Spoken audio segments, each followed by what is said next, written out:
Pembacaan firman Tuhan dari 1 Samuel 6 ayat 1 sampai 21, demikian firman Tuhan.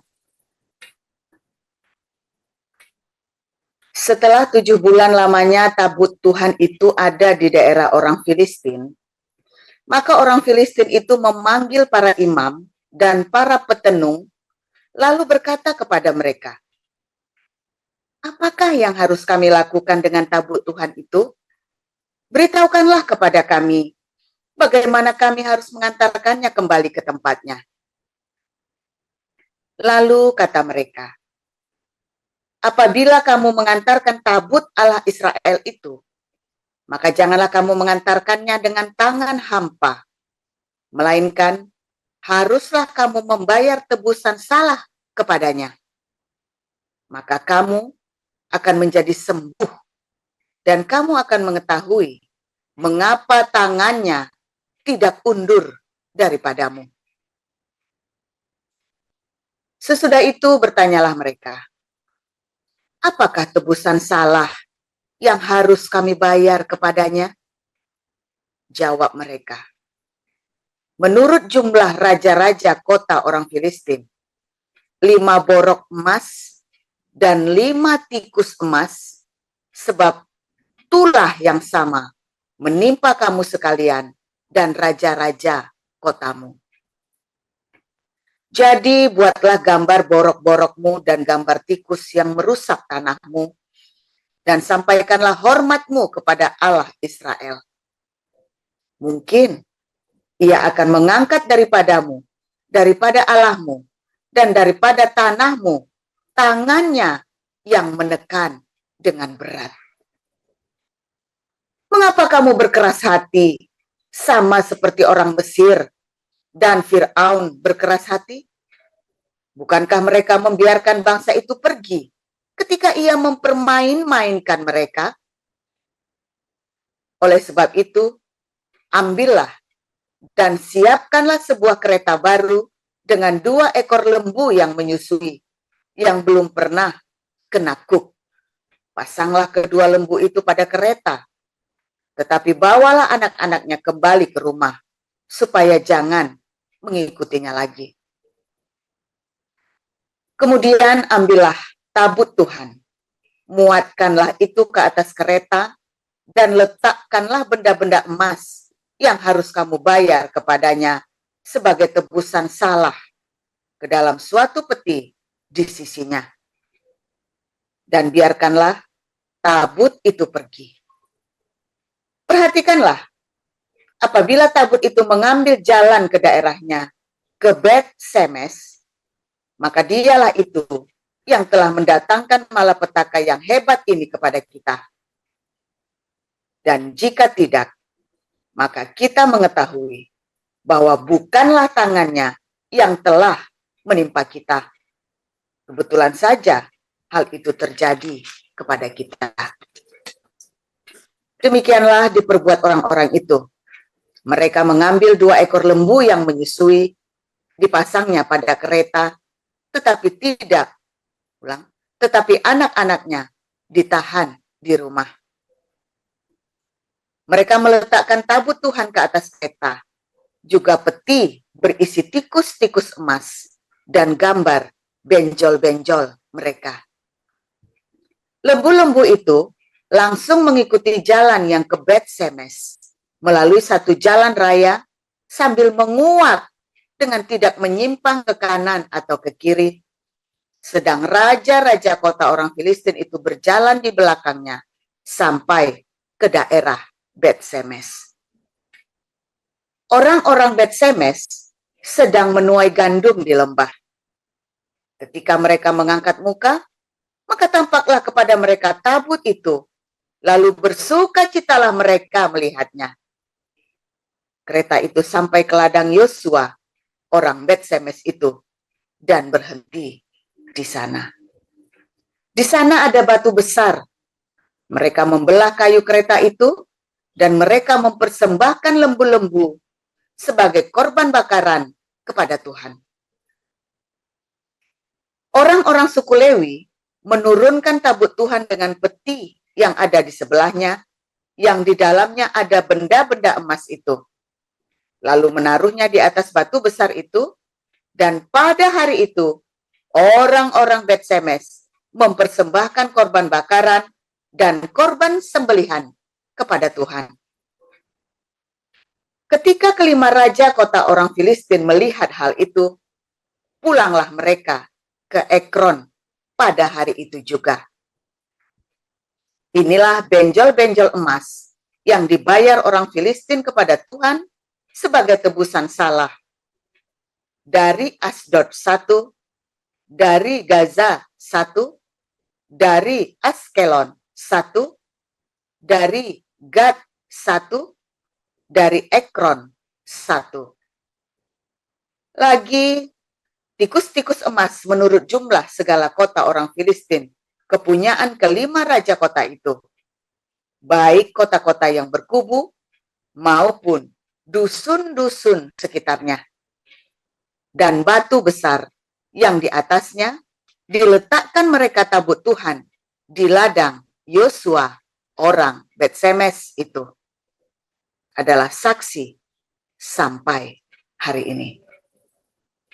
Dan ia membunuh beberapa orang Bet-Semes karena mereka melihat ke dalam tabut Tuhan. Ia membunuh 70 orang dari rakyat itu. Rakyat itu berkabung karena Tuhan telah menghajar mereka dengan dahsyatnya. Dan orang-orang Bet-Semes berkata, siapakah yang tahan berdiri di hadapan Tuhan, Allah yang kudus ini? Kepada siapakah ia akan berangkat meninggalkan kita? Lalu mereka mengirim utusan kepada penduduk Kiryat Yearim dengan pesan, orang Filistin telah mengembalikan tabut Tuhan. Datanglah dan angkutlah itu kepadamu. Demikian. Oke, selanjutnya kita membaca dari Ibrani 10. Di dalam hukum Taurat hanya terdapat bayangan saja dari keselamatan yang akan datang, dan bukan hakikat dari keselamatan itu sendiri. Karena itu, dengan korban yang sama, yang setiap tahun terus-menerus dipersembahkan, hukum Taurat tidak mungkin menyempurnakan mereka yang datang mengambil bagian di dalamnya. Sebab jika hal itu mungkin, pasti orang tidak mempersembahkan korban lagi. Sebab mereka yang melakukan ibadah itu tidak sadar lagi akan dosa yang setelah disucikan, sekali untuk selama-lamanya. Tetapi justru oleh korban-korban itu setiap tahun orang diperingatkan akan dosanya, akan adanya dosa.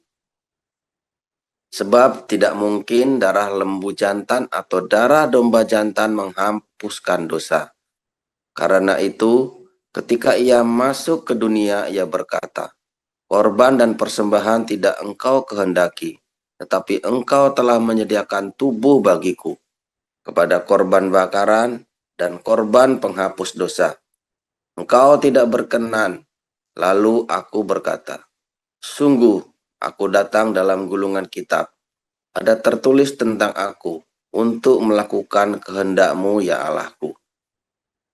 Di atas ia berkata, korban dan persembahan, korban bakaran dan korban penghapus dosa tidak engkau kehendaki, dan engkau tidak berkenan kepadanya, meskipun dipersembahkan menurut hukum Taurat. Dan kemudian katanya, sungguh aku datang untuk melakukan kehendak-Mu. Yang pertama ia hapuskan, supaya menegakkan yang kedua. Dan karena kehendaknya, inilah kita telah dikuduskan satu kali untuk selama-lamanya oleh persembahan tubuh Yesus Kristus. Selanjutnya, setiap imam melakukan tiap-tiap hari pelayanannya dan berulang-ulang mempersembahkan korban yang sama sekali tidak dapat menghapuskan dosa. Tetapi ia, setelah mempersembahkan hanya satu korban saja karena dosa, ia duduk untuk selama-lamanya di sebelah kanan Allah. Dan sekarang, ia hanya menantikan saatnya di mana musuh-musuhnya akan dijadikan tumpuan kakinya. Sebab oleh satu korban saja ia telah menyempurnakan untuk selama-lamanya mereka yang ia kuduskan.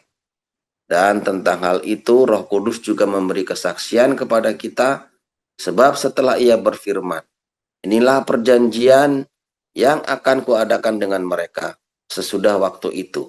Ia berfirman pula, aku akan menaruh hukumku di dalam hati mereka dan menuliskannya dalam akal budi mereka. Dan aku tidak lagi mengingat dosa-dosa dan kesalahan mereka. Jadi apabila untuk semuanya itu ada pengampunan, tidak perlu lagi dipersembahkan korban karena dosa. Jadi, saudara-saudara, oleh darah Yesus kita sekarang penuh keberanian dapat masuk ke dalam tempat kudus karena ia telah membuka jalan yang baru dan yang hidup bagi kita melalui tabir, yaitu dirinya sendiri. Dan kita mempunyai imam besar sebagai kepala rumah Allah.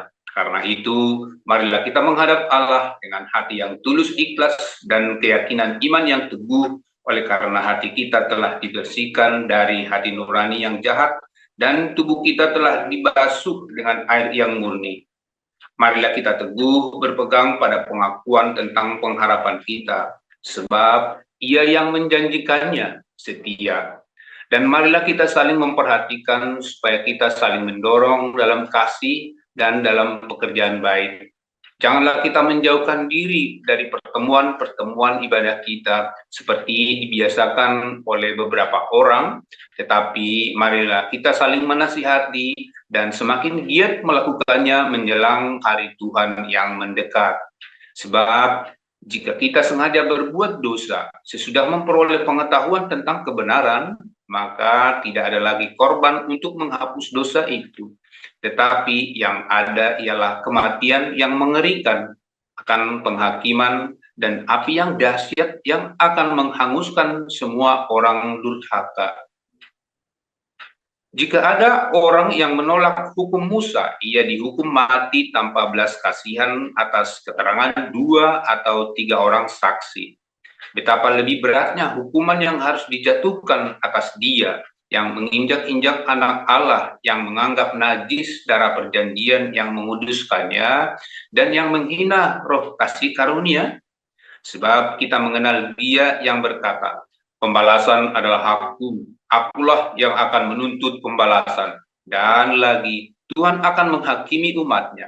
Ngeri benar kalau jatuh ke dalam tangan Allah yang hidup. Ingatlah akan masa yang lalu. Sesudah kamu menerima terang, kamu banyak menderita oleh karena kamu bertahan dalam perjuangan yang berat.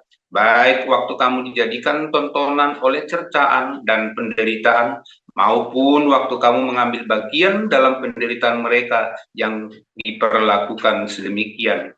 Memang kamu telah turut mengambil bagian dalam penderitaan orang-orang hukuman, dan ketika harta kamu dirampas, kamu menerima hal itu dengan sukacita, sebab kamu tahu bahwa kamu memiliki harta yang lebih baik dan yang lebih menetap sifatnya. Sebab itu janganlah kamu melepaskan kepercayaanmu, karena besar upah yang menantinya. Sebab kamu memerlukan ketekunan supaya sesudah kamu melakukan kehendak Allah, kamu memperoleh apa yang dijanjikan itu. Sebab sedikit, bahkan sangat sedikit waktu lagi, dan Ia yang akan datang sudah akan ada tanpa menangguhkan kedatangannya.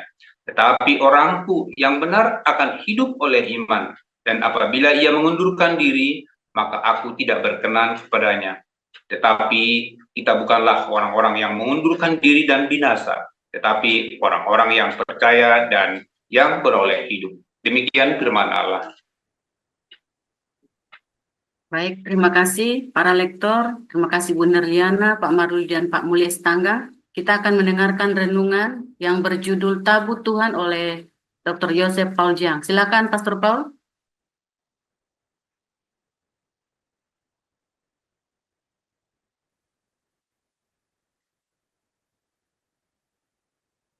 Alles wat ik deed ik solo. Alles wat ik deed ik solo. Je wil nu met me op de foto, maar de Holy Ghost is really so, no.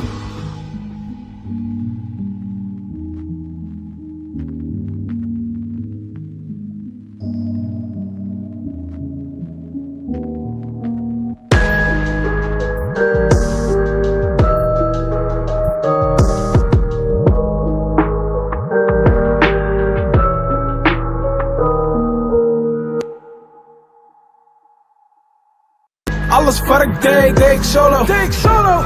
Alles wat ik deed, deed ik solo. Je wil nu met me op de foto, maar de Holy Ghost is weer niet zo, no, no.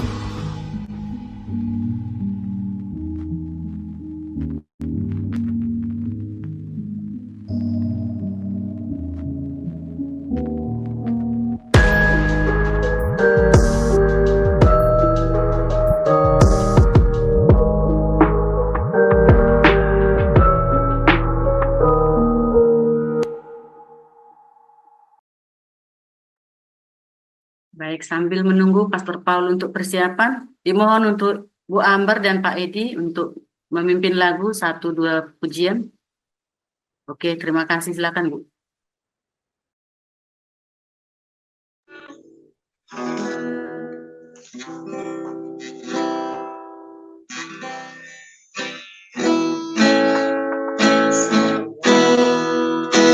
Selain Kau, tiada yang lain ada padaku di surga. Selain Kau, tiada yang lain yang ku ingin di bumi, yang ku ingin di bumi. Sekalipun dagingku dan hatiku habis lenyap, gunung batu dan bahagia,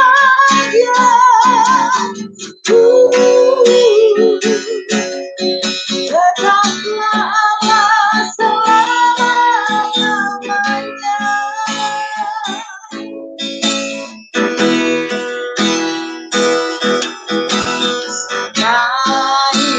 Kau, tiada yang lain ada padaku sudah. Selain Kau, tiada yang lain yang ku ingin di bumi, yang ku ingin di bumi. Sekalipun dagingku dan hatiku habis lenyap, gunung batu dan bahagia,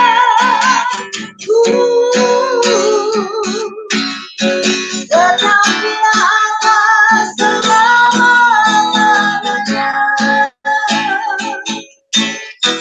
Sekalipun dagingku dan hatiku habis lenyap, gunung batu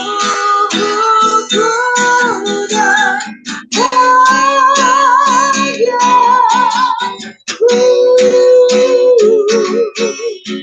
tetaplah Allah selama-lamanya.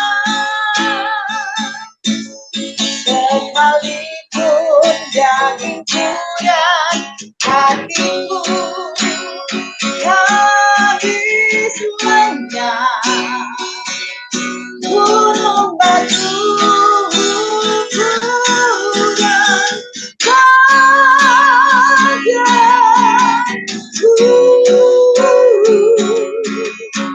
tetaplah Allah selama-lamanya.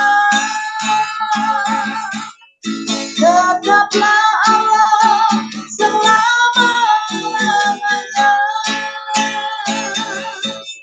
Tetaplah Allah selama-lamanya.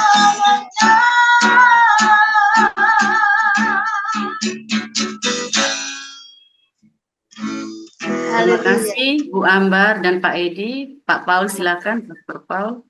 Haleluya, luar biasa.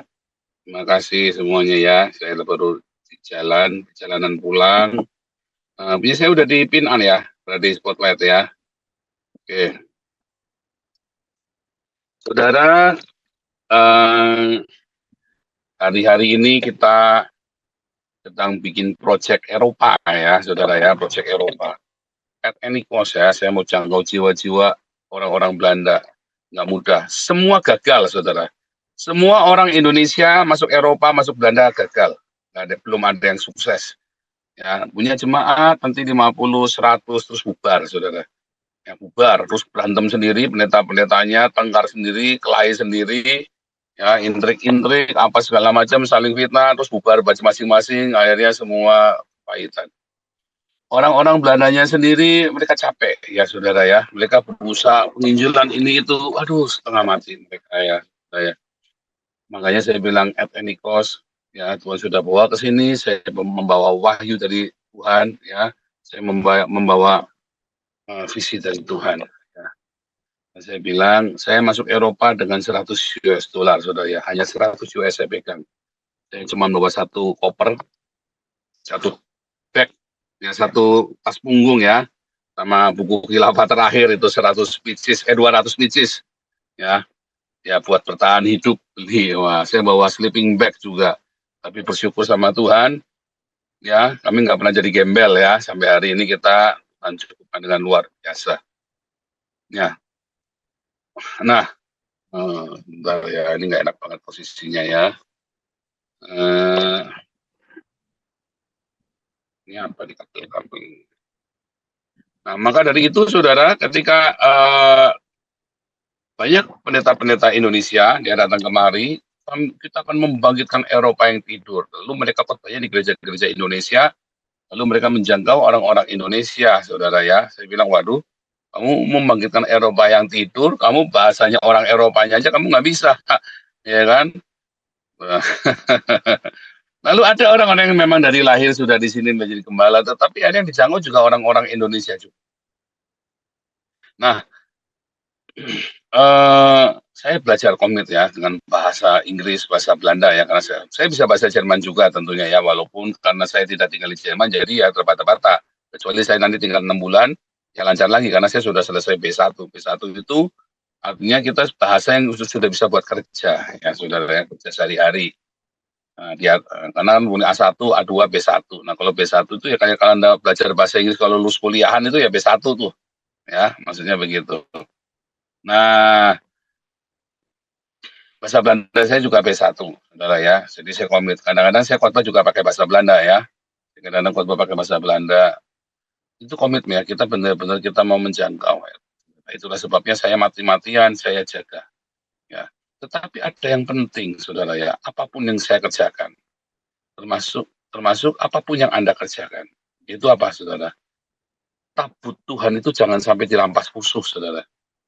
Apa itu tabut Tuhan? Hati kita, saudara. Ya, banyak orang berkata, oh tabut Tuhan itu, tabut perjanjian itu, ya tabut perjanjian yang isinya adalah 2 loh batu, ya dan kitab Musa kan, 2 loh batu pahatan 10 hukum Taurat dan kitab Musa. Oh itu tabut perjanjian itu adalah Bunda Maria. Oh salah saudara ya, itu salah sekali. Ya tabut perjanjian adalah hati kita, saudara. Hati kita lah tabut perjanjian, di dalamnya kemudian ada hukum Tuhan. Ya. Nah hati kita jangan sampai diambil sama musuh. Kenapa hati kita diambil sama musuh? Karena kita GR, kita pikir ya si Hofni Pinehas ini, dia pikir dia dengan gagah perkasa bawa tabut perjanjian ke medan perang, lalu mereka akan menang, saudara. Ya kan, mereka akan menang karena ada tabut perjanjian yang isinya itu adalah hukum Tuhan, ya, dan ada hadirat Tuhan. Padahal mereka lupa hadirat Tuhannya udah nggak di situ. Makanya namanya ikabot, kemuliaan Tuhan. Sudah nggak ada, tidak ada kemuliaan. Tabut perjanjian itu adalah tempat di mana Allah itu bertahta, saudara. Tapi Hofni dan Pinehas itu hidupnya serampangan, ya. Bahkan dia di kemah suci dia berani melacur, berani berhubungan seks ya dengan para pelacur-pelacur itu ya, dan para pelayan-pelayan bait suci ditiduri sama mereka ya, kurang ajar ini ya, benar-benar ya. Saya jadi ingat itu ya, kalau orang-orang Islam itu kan kalau lagi debat kan di Facebook dulu suka nampilin gambarnya suster sama Romo ya di gereja yang lagi berhubungan seks gitu ya. Padahal itu film dari bokep mana kali ya, bukan dari itu. Tapi itu kemudian sama orang-orang Islam itu buat mocking kita gitu ya, saudara ya. Tapi memang pada kenyataannya seringkali ya kita ini sudah tidak suci lagi di dalam pelayan-pelayan Tuhan, sudah tidak hidup di dalam kekudusan. Atau Anda yang bukan pelayan-pelayan Tuhan, ternyata Anda juga tidak menjaga kekudusan. Lalu kamu masih dengan gagah berani berdoa minta berkat Tuhan, bahwa Tuhan akan memberkati usaha kita, Tuhan akan memberkati pelayanan kita, saudara. Atau apapun yang sedang kita ke sekolah kita, sementara kita sendiri sudah hidup tidak menjaga kekudusan, serampangan hidupnya. Sudah berzina, sudah tidak karu-karuan. Lalu kita minta, oh Tuhan pasti akan berkati, minta doa, minta berkat dari pendeta Gundul Peang, saudara ya. Pendeta Gundul Peang itu dengan PD-nya, kamu akan diberkati, pada dia masih hidup di dalam perzinahan. Bisa nggak saudara orang hidup di dalam perzinahan lalu minta berkat Tuhan? Nggak bisa. Jangan ngarang saudara, nggak bisa. Kalau dia hidup di dalam perzinahan, maka yang berlaku adalah hukum dunia, bukan hukum Tuhan lagi, saudara ya. Dan mungkin dia kan malah ditagih sama iblis, sama debt collector, iblis debt collector kita. Nah demikian juga tabut Tuhan yang sudah nggak ada kemuliaan Allah ini, pasti akan dirampas hatimu, sudah tidak ada di dalam kehidupanmu lagi, hatimu itu udah menjadi miliknya iblis. Ketika kamu tidak menjaga hidupmu di dalam kekudusan, ya, ketika kamu tidak menjaga hidupmu di dalam kesucian, dengan setia kepada pasanganmu, ya, hati-hati saudara ya, hatimu udah bukan punyamu lagi, saudara. Dosa seksual ini adalah dosa yang mengerikan sekali, saudara. Ya, si Hofni dan Pinehas ini, ya, dia selain greedy, tamak, ya, dia rakus, dia makan itu bagiannya Tuhan, ya, yang harusnya dipersembahkan, malah dicocok pakai garpu yang besar, makan sendiri, saudara. Bagian yang terbaik yang harusnya buat Tuhan diambil sendiri. Ketika hamba-hamba Tuhan jadi tamak, ya, ketika kita menjadi tamak serakah, ya, lupa berdiakonia, tapi untukku dan untukku nabung, tapi mau buat berdiakonia nolong orang nggak mau, saudara ya. Pelit, ya, kita nggak mau kita tidak mau berdiakonia, bukan nolong ngasih duit orang belikan motor, bukan ya, memberi makan, saudara ya. Ya kalau kamu dimintai orang, aku belikan motor, aku belikan handphone, ya jangan mau, saudara. Aku belikan laptop, ya jangan mau. Tapi itu berdiakonia, memberi makan. Atau yang tidak buat orang berobat atau oke, yang kebutuhan primer, saudara ya. Berdiakonia itu ada sebuah kebutuhan primer. Supaya sekundernya dia bisa nyari sendiri dengan bekerja. Tapi kebutuhan primernya udah dicukupin oleh sesama anak Tuhan. Ketika kamu hidup di dalam ketamakan, hamba-hamba Tuhan rakus, saudara ya. Ketika hamba-hamba Tuhan atau Anda semua, kita semua ini hidup di dalam perzinahan, ketidakkudusan, ya, tidak setia dengan pasangan kita masing-masing. Sebenarnya hati kita udah bukan punya kita lagi loh, saudara. Hati kita itu sudah diambil sama iblis, oleh musuh. Nah, apalagi kemudian di hati itu, ya, saudara ya, kita kemuliaan Tuhan itu udah nggak ada. Kita pikir ketika kita berdoa, oh si bini, Tuhan hadir, Tuhan akan tolong kita. Enggak, aku udah coba, ya. Aku sudah praktekkan itu, percaya saya. Doamu tuh kelihatannya, dulu sampai nangis, Tuhan nggak hadir. Kelihatannya Tuhan ada di sana, kelihatannya hadirat Tuhan. Tetapi pada kenyataannya kosong. Tuhan tidak tolong. Bukan Tuhan tidak tolong. Firman Tuhan berkata, ya, sesungguhnya telinga Tuhan tidak tuli untuk mendengar, tangannya tidak kurang panjang untuk menolong, tapi dosa-dosamu itu yang menjadi penghalang. Ketika kamu hidup dalam keserampangan itu, saudara, kamu tidak jaga hatimu dengan benar, kamu tidak rawat hatimu menjadi sebuah taman hati bagi Tuhan, di mana Tuhan bisa bertahta di situ, di mana Tuhan punya perjanjian denganmu di situ, yaitu Roh Kudusnya, saudara. Roh Kudus adalah perjanjian kita dengan Tuhan. Tapi kita nggak mau jaga, saudara. Hati-hati, saudara. Kamu pikir kamu doa si kalaba-laba-laba sampai nangis-nangis, sampai jengking-jengking, sampai, oh, saudara. Tuhan, kamu pikir Tuhan hadir? Ngimpi kali ya, saudara ya. Nah, saudara. Saat itulah ketika Tuhan, ya, tidak hadir di dalam hidupmu. hatimu menjadi milik iblis. Kemudian yang terjadi apa, saudara? Yang terjadi adalah kamu mulai tuh ditagih sama setan. Sama debt collector itu, setan tuh ya. Nagih kamu sak bunga-bunganya, saudara. Ya kan? Karena selama kamu ikut Yesus kan kamu kan nggak bayar utang sama setan, utangmu dibayar sama Yesus. Begitu kamu kehilangan kemuliaan Allah dalam hidup, kamu akan ditagih sama iblis sak bunga-bunganya, saudara. Bunga berbunga, habis bangkrut lenyap. Kamu sekarang dalam kondisi itu, kamu bertobat. Kamu yang sedang mempermainkan Tuhan hari ini, kamu pikir kamu jadi Kristen bisa buat main-main supaya dapat duit. Sementara kamu tetap hidup yang main-main, tetap di dalam perzinahan, tetap di dalam kerakusan, tetap di dalam hawa nafsumu, kamu bertobat, saudara. Ya, karena iblis akan menampi kamu. Iblis akan menggocoh hidupmu, saudara. Dan kalau iblis sudah menampi hidupmu, habis-habisan, saudara, kamu itu. Bangkrut habis-habisan. Baik itu secara moralitasmu, secara materi, secara jasmani, secara rohani. Habis kamu, saudara. Bahkan mungkin keluargamu juga kudu bayar. Maka dari itu firman Tuhan ajarkan kepada kita, jangan tinggalkan episinagoge. Kita tetap belajar, kita tetap kumpul, sama-sama belajar, metanoia. Karena episinagoge itu tujuannya supaya kamu mengalami metanoia. Di dalam perhimpunan itu, episinagoge itu tempat belajar, saudara. Artinya sambil belajar. Perhimpunan yang dimana ada belajar di sana. Bukan cuma kumpul-kumpul tok, saudara. Kamu harus belajar. Kalau kamu kumpul, cuma seneng-seneng aja ojing di gereja, tanpa kamu belajar metanoia, maka kamu akan lama-lama hati kamu mulai geser.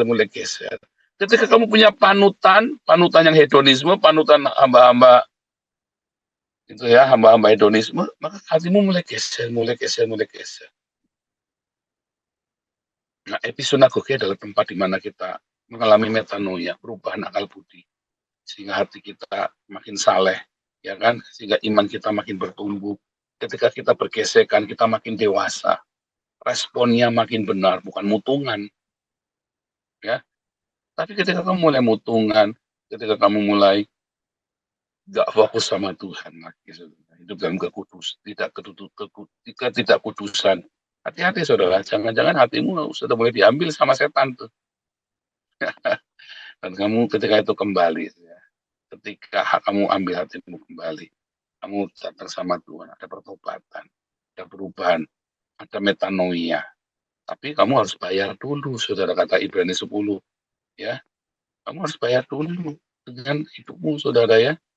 Wah, tidak ada penebusan kedua, saudara. Jangan main-main, saudara, ya. Jangan main-main, apalagi kamu sampai murtad, sampai bersyahadat Islam lagi. Aduh, hati-hati, saudara, ya. Ketika kamu bersyahadat Islam, kamu sudah menyangkal Tuhan Yesus. Kenapa? Kebanyakan pendeta-pendeta bersyahadat Islam karena duitnya nggak dikasih duit sama sinodenya. Lalu dia ngancam jadi Islam. Akhirnya jadilah dia Islam gara-gara selama dia melayani Tuhan, ya dia merasa tidak dipedulikan oleh sinodenya. Ya kan, enggak, dia geser. Padahal seharusnya dia jangan berharap sama sinode, tapi berharapnya sama Tuhan Yesus. Ya, selama saya hidup sudah melayani, untuk pribadi saya tidak pernah minta-minta sama siapapun, saudara, untuk pribadi saya. Saya selalu jerit sama Tuhan, Jehovah Jireh. Ya, kalau untuk pelayanan proyek-proyek, saya tawarkan kepada Anda, siapa yang mau menabur, supaya kamu diberkati. Ya, tetapi kalau kamu minta untuk pribadimu, itu salah, saudara. Berdoa, Jehovah Jireh, hamba Tuhan harus belajar ngasih teladan sama jemaatnya. Jehovah Jireh, Tuhan sediakan. Ya, jadi untuk kebutuhan pribadi kita teriak sama Tuhan Yesus. Nanti Tuhan Yesus dengan cara yang ajaib, seringkali jawabannya bukan uang, seringkali jawabannya adalah jalan keluar. Ya, saudara, ya, adalah kemudahan-kemudahan. Misalnya tiba-tiba anaknya dapat beasiswa, ya, belajar jangan utang-utang. Belajar untuk hidup sederhana, mencukupkan diri dengan apa yang ada, ya.